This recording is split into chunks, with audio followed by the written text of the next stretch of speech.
as a housekeeping item, we just want to remind you when you log into your server, if you have this red number up here by your Meta Solutions logo, that means that you do not have the latest and greatest updates for the customizations catalog. This can include enhancements and or bug fixes, so you'll want to make sure that you get all of the updates installed. All you have to do that is to click on the Meta Solutions logo right here. That will pop up our catalog doc and you will see the installer. It does say one update found. However, sometimes when you go in the installer, you may have a dozen of the plugins that need to be updated, but it will just show you this one. So you'll just click right here on the installer. And then you'll see here on your installer page, I have 2 plugins. So I'll click that. And then while you are patiently waiting for your plugins to be updated, you may notice our next enhancement, and that is this time clock right here in the upper right corner of the Meta Installer page. What this time clock is a debug mode that tells you for the install log, it will include your date, your user, the new plugins that were installed or updated, and then how long it took for that installation update. Another thing that you may notice if you're looking at the install log, the headers are now static. So if you're scrolling up and down through this log, which can be quite lengthy, those headers will remain in place for you and they will not go out of view. Next is our Alert Builder reports. So we know we love the Alert Builder, and on our reports page, now this new enhancement is if you hover over one of your alerts, it will have this pop up for you to see what your icon is, your alert, what it's going to show for the alert pages, and then what portals that alert is available in. So this is a really nice thing to see on your reports page. And then also, since we are getting just inundated with alerts and everything that's available, sometimes it can be hard to search through those alerts. So Corey has come up with a filter box here. So you can see if we want to look for our health alerts, all you have to do in this filter box is begin to type in first several letters, and then that will populate any of my health alerts. So this filter box will be a huge time saver for everyone as you are sorting through all of the different alerts in their Alert Builder reports.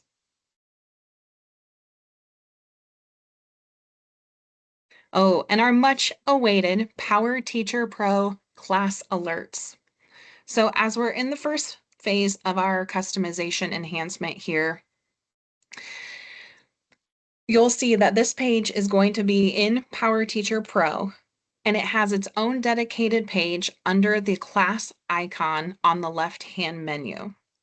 So one thing that you want to make sure about before you even go into Power Teacher Pro to make sure that these alerts are populating is you're going to go into the alert itself. And then under the portal information, you'll go to Power Teacher Pro and make sure that the alert page is checked. We did learn the hard way that if it's not checked, you obviously aren't going to get any alerts. So we had to go back and update that for us. So that was wonderful.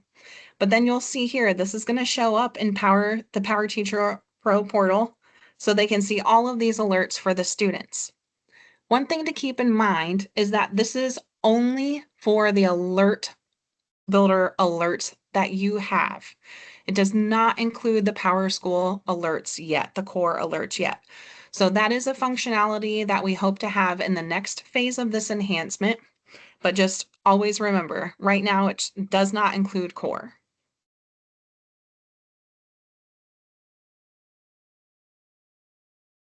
Okay, and then I love this next one. If you're a parent and you've got a kid who's got lots of assignments, sometimes when you try to look through each individual assignment, it can be very, very confusing. So Corey was having the same issue with his students, and he created these 3 tiles for us. So you can see there's missing, recent, and upcoming. So the missing assignments are going to have this orange exclamation point indication to let you know that that is a missing assignment. Also, if that falls within the time frame on the recent assignments, you'll see that missing cue over here as well. In your recent portion, these color-coded items are going to match your grade scale. So in our example, we have A are green, C is orange, and F is red. So I know as a mom, I love to see this really quick. This is going to be on the grades and attendance page in the parent portal. So I can see if my daughter maybe didn't do so well on an assignment or she missed one while she was out for school. So it's just a really easy snapshot for parent views.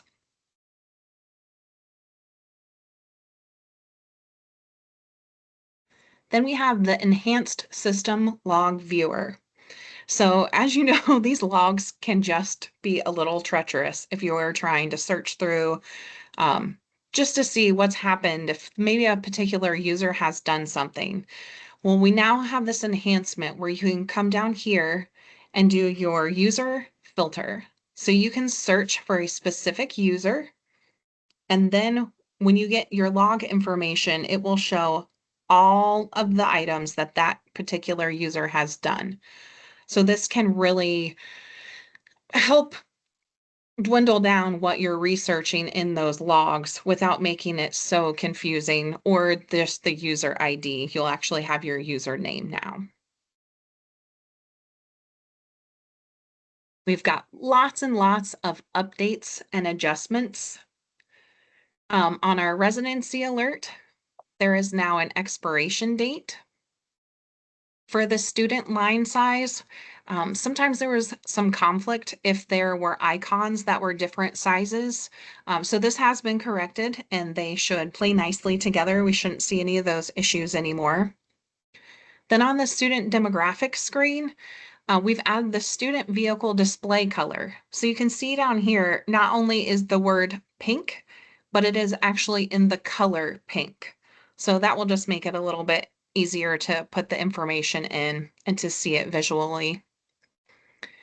And then for our external customers, the hide social security number customization was not working correctly on the core demographics page. This has been updated and it is working correctly now. Then for our fee history, PowerSchool has now automatically added a comma. So if you have a large fee, and just for an example of $1,200, it's going to now automatically insert that comma.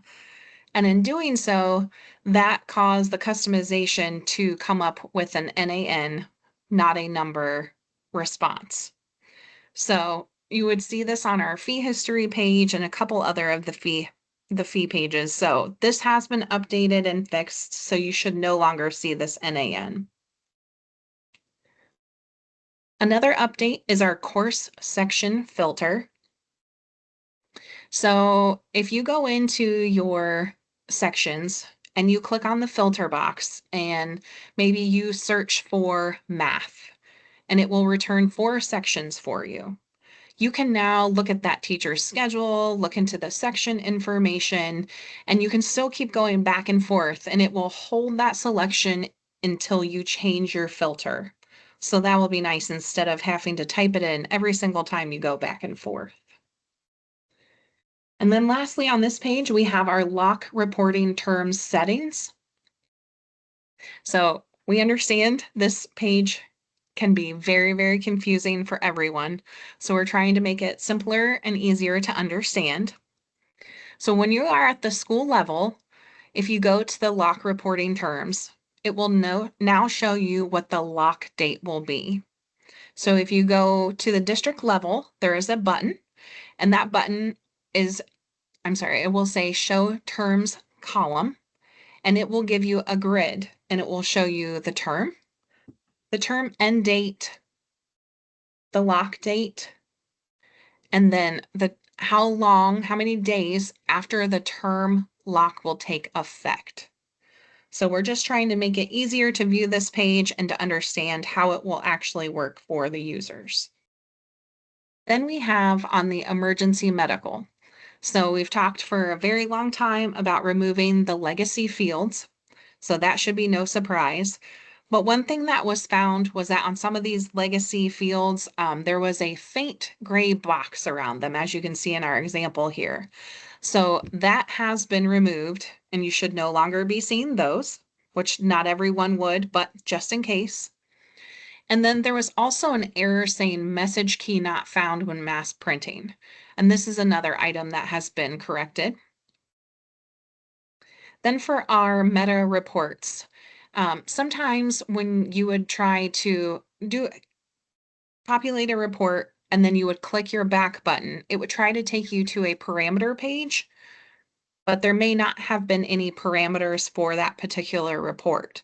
So now in the breadcrumbs, you will just see that it will direct you back to the custom reports page. So you won't get stuck anymore when there are no parameters. Then our screenshot assist. This was a really nice plugin that was available, and somehow it was no longer showing in the catalog. So this has been updated and it is available again. So we highly encourage you to enable it.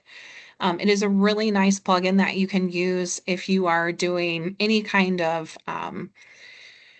presentations or help screens to help you. You can blur out sensitive information, and it'll just be a really helpful tool for you on that. Then our code set enhancements. Sometimes PowerSchool doesn't update, and it doesn't always play well with our customizations. So in this case, PowerSchool added pagination to the code sets. And in doing so, that broke our manual sort and our save features. So Corey has gone back in, and now when you go into a code set and you click on manual sort, it will display on one page up to 1,000 records. However, because PowerSchool has set that 1,000 item limit on the page, if your code set has over 1,000 items, manual sort will not be an option for that code set alone. So the manual sort button will be grayed out and you will not be able to use it on only that code set. And we're hoping that you don't have any code sets that have over 1,000. Yes. Yes, we would recommend not having more than 1,000. Sounds excessive to me. Yeah. Yes, that's a whole lot to go through. But and then we have our quick search enhancement.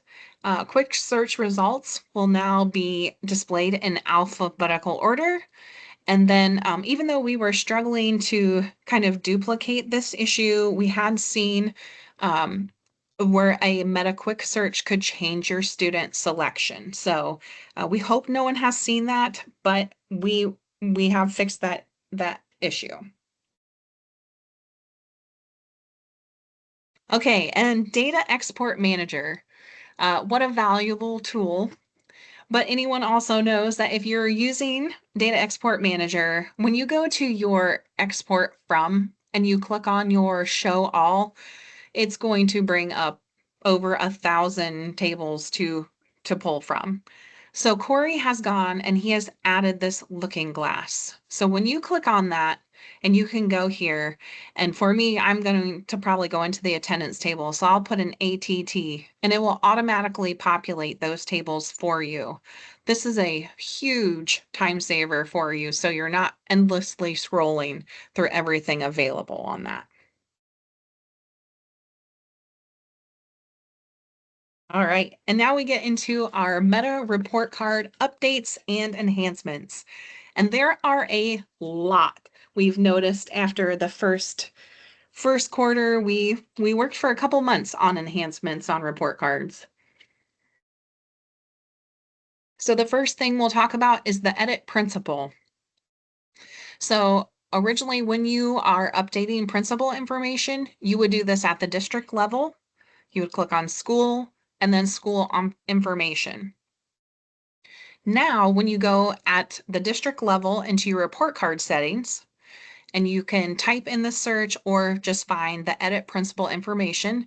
It will bring up all of the school's school information page, so you can choose which building that you need to update.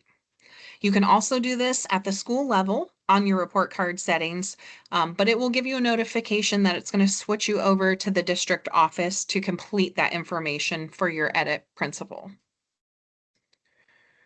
Then a big one, homeroom. It is no longer fixed to first period. So you have the ability to go into your homeroom setting and to choose which period you would like to designate as your homeroom period. So that will be a big one. We have lots and lots of people asking about homerooms being different from period one. And then section grade scale. Say you have a course that has a grade scale, but you have 3 or 4 sections in that particular course, and maybe 2 of your sections are using a different grade scale. We now have the ability to pull the section grade scale over the course grade scale. So you can be using multiple grade scales within a course now, depending upon what is associated with your section. Then we've got our logo placement. And this is just allowing you, do you want to put the logo on the left of the school information? Do you want to put it on the right of the school information? And just keep in mind that the default is going to be on the right side of the school information before the student information. Then we had a couple requests for course description. So the course description is now added to the courses container. And then the standards break across page when printing. This one is a little confusing, but what happened was if you're using standards and you have a lot of standards, sometimes those will just continue on the page, which will result in a very large blank section on your report card. So now if you go to your advanced manual settings and you click on allow standards to split across columns, this will allow all of that wording to fit on the page much more nicely, and then you won't have those large blank spaces when you're printing. Anything else you want to add on that, Sarah? No, I think that was an excellent explanation. And it does not change what you see on the screen, though. Your screen's still going to look the way it always has.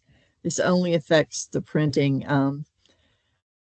The standards try to keep everything together. So if you've got 50 math standards and 30 English standards or 70 English standards, and you're showing them all, it tries to put them together, which is why it sends it to that second page when printing. So if that's your issue, then make sure you just go in and say, allow it to break over columns and pages. Okay, perfect. Thank you. All right, some more updates and enhancements. The teacher label. This was already on the traditional report card, but has been added to the standards report card. This is to control the display of the label of the withdrawn teachers. So this has been updated for the standards base. Then the accented characters. We had multiple tickets this quarter that were showing students that had maybe an apostrophe or a different accent over a letter, which would cause the name to display incorrectly. So Corey was able to go in and to make those special characters show the way that you would anticipate now. The withdrawn homeroom information. So students were changing homerooms throughout the year, and it was pulling the original homeroom. So this will no longer happen. The homeroom will not be pulled from any of the withdrawn courses anymore. So you won't see that happening. Then student status. Sarah, you may have to back me on this a little bit, but the student status will only show up for a student that is not active. So any student that is withdrawn or transferred, the student status will populate, but anyone else, it will not show up. Right. So that's if on your student information header, you want to show student status. If the kid's active, you're not going to see a box that says student status. But if he's transferred out and you have that selected, you would see it. Thank you. Okay, and then debug mode. We've spoken about this in previous trainings, but we want to just let you know the debug mode or the edit mode, it is that light gray pencil at the top right of your report card screen. By clicking on this, it's going to show you what is happening behind the scenes of your report card. There's lots and lots of information back there. And now it's also going to show you the information that was hidden or was marked as invisible. Say the student number that's used for third-party exports. There's a just off-white number at the top left of the report card, and that is now something that you can see again. So this is a really great tool for you to see everything that is in the background of your report cards. And that shows you just how much information is actually being pulled by the report card. There's a ton. Yes. Okay, and some more updates. Standards, too many courses. We had a couple districts that were using, say, a top level standard. And in that standard, they were listing almost every course that they had available. And in doing so, there was a character limit, so that would cause an error for the report card. So Corey was able to go in and figure out how to take away the limit so we wouldn't receive that error. Um, Side note on that is that we would not recommend for best practice that you have every course available in that, but it Bad is idea. fixed. Yes, yes, just opens up for much more areas of error. And then some other formatting things, fix the missing standard headers when switching between schools. We know there's lots of changes for the kiddos for different school buildings. Resolve duplicate portal term issues from settings. The school name or address was not hiding as had been selected. The updated layout of student info log and standard tables to ensure proper gap after standard comments. And updated report card styling, standardized border, color, and thickness and student information. And not everybody saw every one of these things. Usually it's somebody, just one person has reported an issue, and we go in and fix it. But then, of course, we send that out for everybody. But you may not even have seen any of those issues. Yeah, we had the one district that wanted there was maybe a 1 pixel difference for the thickness of the border. So that was something we all worked on as the team, and we got that to be uniform for all of the border thicknesses. So yes, little things that get noticed and we try to update along the way. Some miscellaneous bug fixes for courses. Added support for combining course records using either course name or course number based on configuration. Historical course was missing from the report card if linked course enrollment record was deleted. I think we had several tickets that had this issue. Courses with different course numbers are no longer combined. Fixed report card load failure when historical grades exist for courses and missing terms. And if courses were set to split, courses with different sections were still combining. So courses were duplicating on the report card.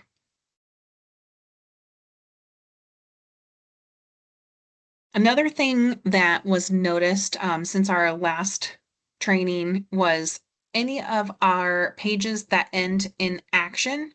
We were having issues with, I think data export manager was one of our examples. You were not able to get our meta documentation on that page. So Corey was able to go in and fix that. So any URL that ends with this dot action will have the meta documentation available. So that has been corrected.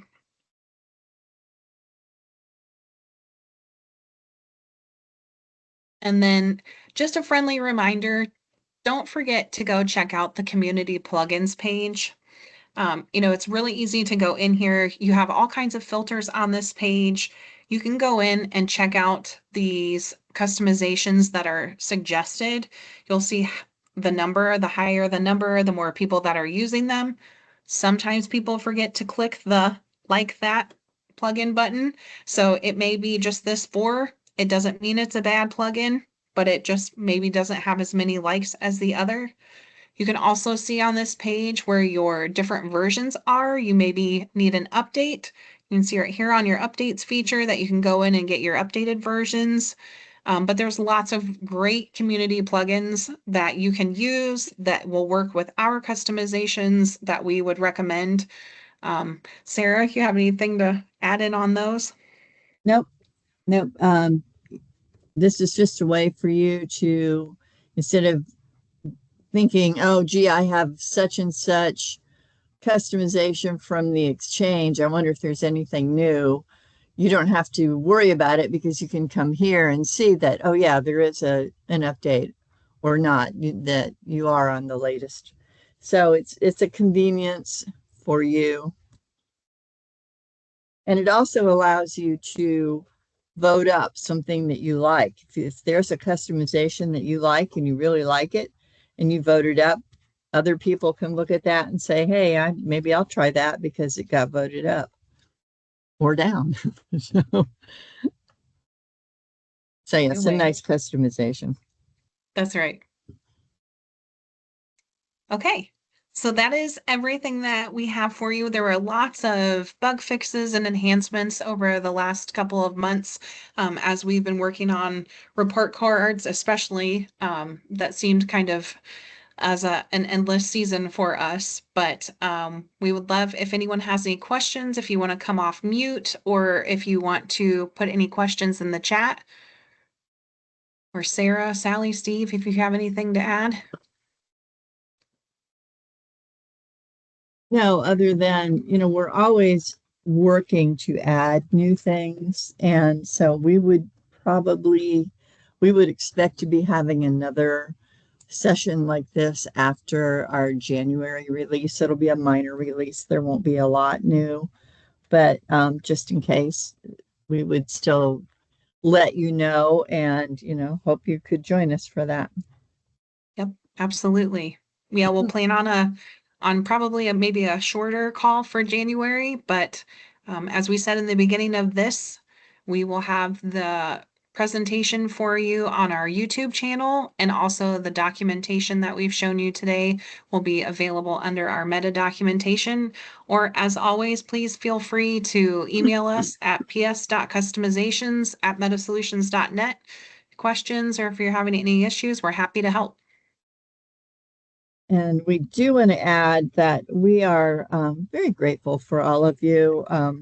So many of you have shared with other districts the catalog and talked about it, which grows our base, which helps us be able to add more and more customization. So we do appreciate all of you. Yep, absolutely. Okay, so if we have no questions. I don't see anything in the chat, Lindsay. Okay. Well, I think that's all we have for you today then, if we have no questions. So if nothing else, we hope everyone has a wonderful holiday season, and we will be back to talk to you again in January. Yeah, thanks for joining us. Merry Christmas.